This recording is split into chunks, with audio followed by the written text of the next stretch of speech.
The Tale of the Flopsy Bunnies by Beatrix Potter.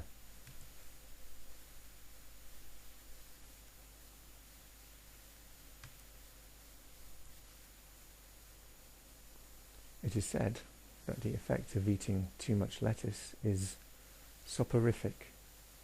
I have never felt sleepy after eating lettuces, but then I am not a rabbit.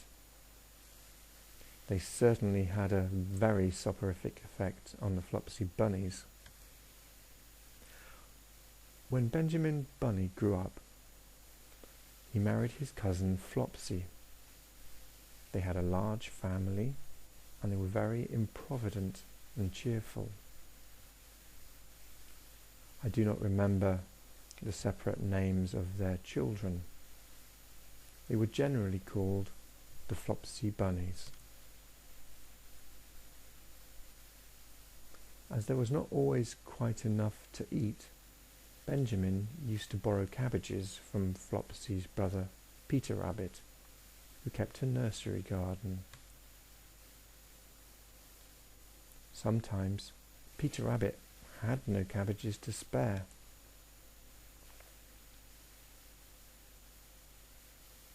When this happened, the Flopsy Bunnies went across the field to a rubbish heap in the ditch outside Mr. McGregor's garden.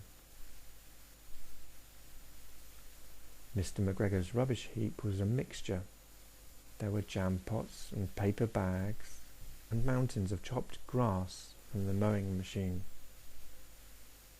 which always tasted oily, and some rotten vegetable marrows and an old boot or two. One day, oh joy, there was a quantity of overgrown lettuces which had shot into flower. The Flopsy Bunnies simply stuffed lettuces. By degrees, one after another, they were overcome with slumber and lay down in the mown grass.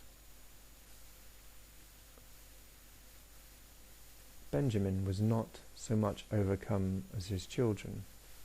Before going to sleep, he was sufficiently wide awake to put a paper bag over his head to keep off the flies.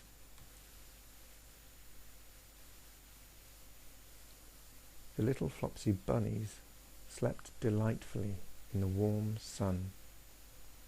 From the lawn beyond the garden came the distant clackety sound of the mowing machine. The bluebottles buzzed about the wall, and a little old mouse picked over the rubbish among the jam pots. I can tell you her name. She was called Thomasina Tittlemaus, a wood mouse with a long tail.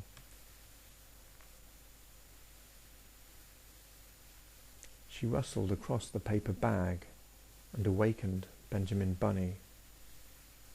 The mouse apologized profusely and said that she knew Peter Rabbit. While she and Benjamin were talking, close under the wall, they heard a heavy tread above their heads, and suddenly Mr. McGregor emptied out a sackful of lawn mowings right upon the top of the sleeping Flopsy Bunnies. Benjamin shrank down under his paper bag.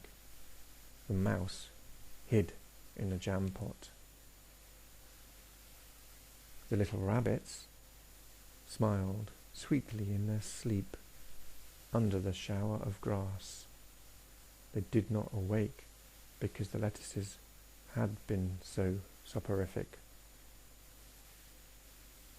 They dreamt that their mother, Flopsy, was tucking them up in a hay bed. Mr. McGregor looked down after emptying his sack. He saw some funny little brown tips of ears sticking up through the lawn mowings. He stared at them for some time.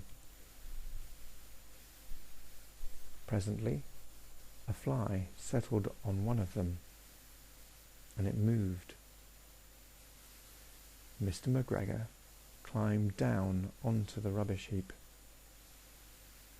1, 2, 3, 4, 5, 6 little rabbits, said he, as he dropped them into his sack. The Flopsy Bunnies dreamt that their mother was turning them over in bed. They stirred a little in their sleep, but still they did not wake up. Mr. McGregor tied up the sack and left it on the wall. He went to put away the mowing machine. While he was gone, Mrs. Flopsy Bunny, who had remained at home, came across the field. She looked suspiciously at the sack and wondered where everybody was. Then the mouse came out of her jam pot, and Benjamin took the paper bag off his head, and they told the doleful tale. Benjamin and Flopsy were in despair. They could not undo the string, but Mrs. Tittlemouse was a resourceful person. She nibbled a hole in the bottom corner of the sack. The little rabbits were pulled out and pinched to wake them. Their parents stuffed the empty sack with 3 rotten vegetable marrows, an old blacking brush, and 2 decayed turnips. They all hid under a bush and watched for Mr. McGregor. Mr. McGregor came back and picked up the sack and carried it off. He carried it hanging down as if it were rather heavy. The Flopsy Bunnies followed at a safe distance. They watched him go into his house, and then they crept up to the window to listen.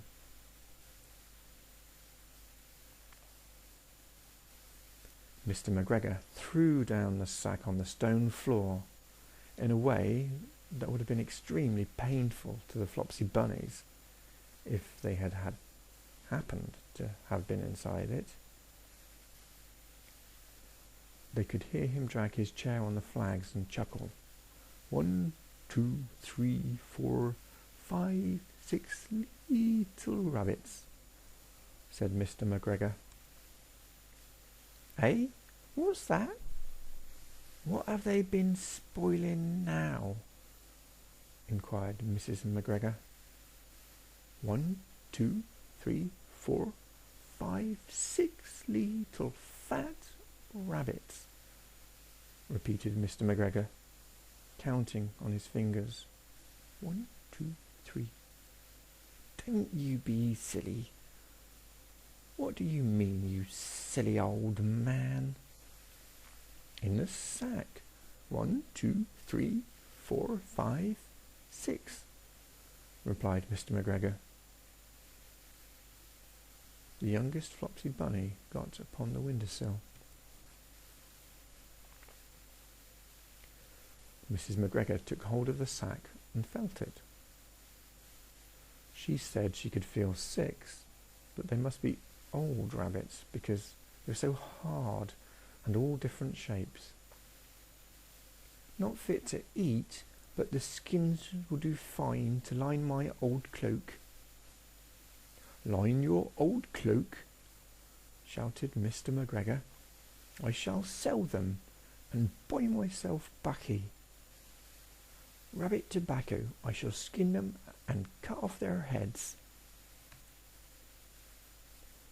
Mrs. McGregor untied the sack and put her hand inside.